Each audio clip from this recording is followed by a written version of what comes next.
A Defensoria Pública de Mato Grosso pediu à Justiça a suspensão da demolição das casas na ocupação Brasil 21, em Cuiabá, no contorno leste, por violar a ordem judicial que proíbe a destruição de benfeitorias ali já existentes. Além disso, atua também a Defensoria para garantir comida e abrigo às famílias que foram desalojadas. E é para a gente conversar sobre esse assunto que está aqui no estúdio do Jornal do Meio-Dia, o defensor público Fábio Barbosa. Boa tarde, defensor, e seja bem-vindo aqui ao Jornal do Meio-Dia.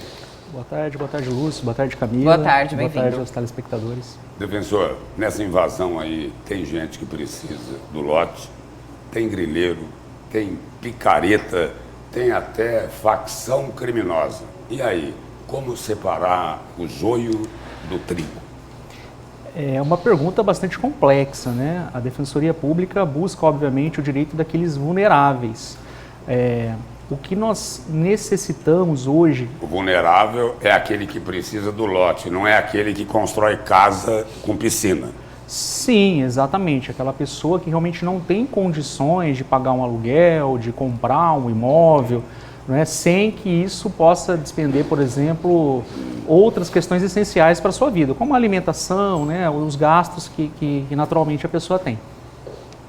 É claro, nós não podemos ser ingênuos, que aonde em comunidades como essa, que se formam através de ocupações, obviamente com a ausência do poder público e com a ausência de políticas públicas, uma delas habitacionais, como nós acabamos de mencionar, outras forças acabam entrando, Então, isso acontece, não só ali no Brasil 21, mas como em qualquer outra localidade.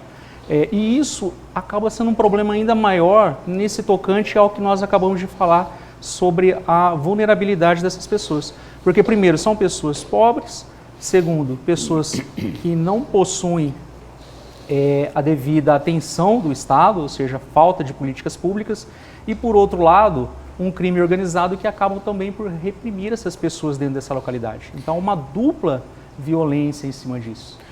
E nós temos que tomar ainda um terceiro cuidado de não criminalizar todas as pessoas que ali estão.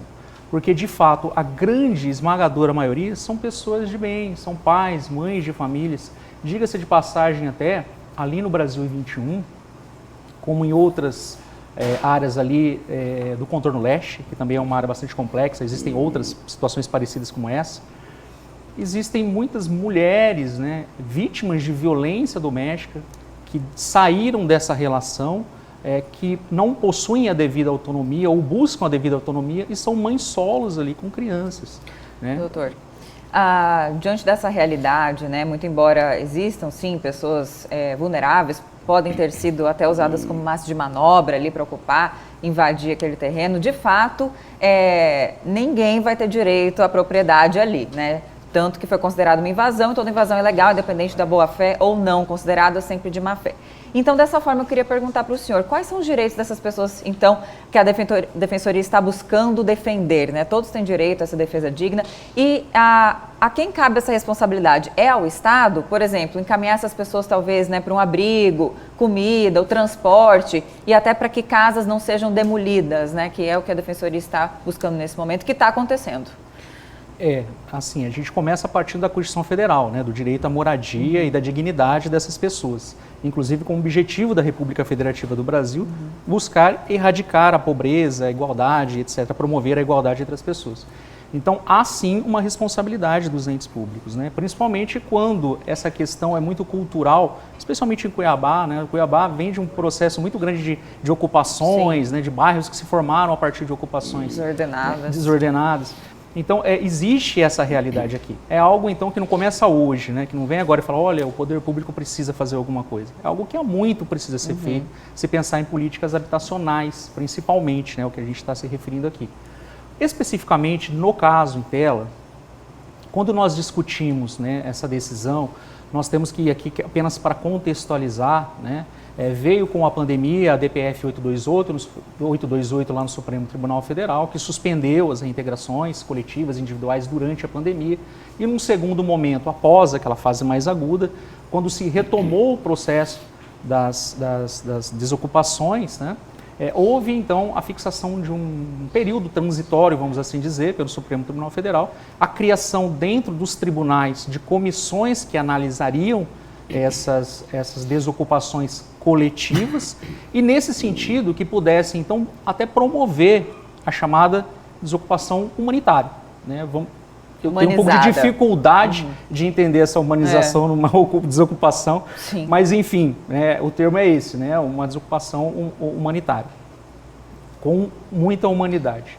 E aí então, a partir desse sentido, a Vara Agrária de Cuiabá, ela já vem há algum tempo promovendo isso, não a partir da DPF 828, mas é característico ali da Vara de Cuiabá, tentar então criar um plano de remoção dessas famílias, promover esse plano, né, de forma antecipada para que não ocorra situações como essa, embates, né, enfrentamentos no momento. Agora, defensor, interrompendo o senhor aí, para ir nessa mesma linha aí, o senhor colocou aí, tem gente vulnerável, tem gente pobre, tem gente ali que precisa de um lote, de uma casa para morar. Tudo bem. Agora, o que fazer com quem está à margem da lei? Os oportunistas, os grileiros, os picaretas, gente de facção criminosa. E aí, o que fazer nesse caso? Percebe-se que é uma multidisciplinariedade. Que utiliza as pessoas humildes, como a Camila falou aqui, como massa de manobra. Ou seja, um termo bem popular, como bucha de canhão. Há uma multidisciplinariedade aí, né? Percebe-se uma série de expertises dentro de Isso demonstra, mais uma vez, a necessidade de comissões, né, de se organizar nas diversas áreas do Estado para se coibir essa situação. Agora, a partir do momento que se tem uma ocupação específica, o que nós precisamos promover é um estudo muito qualificado, socioeconômico, de quem realmente está naquele local, e a partir daí, com essas informações de quem é cada uma dessas pessoas, sim, buscar a destinação e o devido encaminhamento como determina a DPF 828 e para que seja feita de forma humanitária. E a própria Defensoria fez isso, doutor, assim, porque a Defensoria atua para proteger os vulneráveis, né, que não se inclui esse grupo até que o Lúcio se referiu, que envolve faccionados e tudo mais. A Defensoria tem esse levantamento para atuar diretamente a favor dessas pessoas, garantir certos direitos? Hoje a Defensoria... Quantas pessoas são ali? Que eram 900 famílias, né? Quase 1.000. E bastante, né? Ali, se eu falar especificamente do Brasil 21, a Defensoria não tem esse levantamento. O que foi feito foi um estudo por parte do município, inclusive trazendo que seriam apenas 20 e poucas famílias que seriam vulneráveis. Só 20 e poucas famílias? Só 20 e poucas famílias. E depois ainda, há pouco tempo, foi feita uma reanálise por parte da própria Procuradoria do município, né, através dos seus setores internos, e reduziu esse número para uma única família. Então, de 900 famílias, numa realidade como aquela, uma única família seria vulnerável. É claro que dentro de uma razoabilidade, alguma coisa está equivocada nesse número. Mas, enfim, isso demonstra a necessidade de nós realmente trabalharmos melhor essa qualificação dessas pessoas para que a gente consiga fazer até essa seleção. Sim. Como foi dito. Resumindo, para encerrar aqui, tem algumas pessoas que precisam, mas tem um Muitas. bando de picareta, né? Obrigado, defensor. É isso. Obrigado Eu pela agradeço. presença. Obrigada. E pelas informações aqui no Jornal do Meio-Dia. Obrigado, agradeço. Nós vamos a um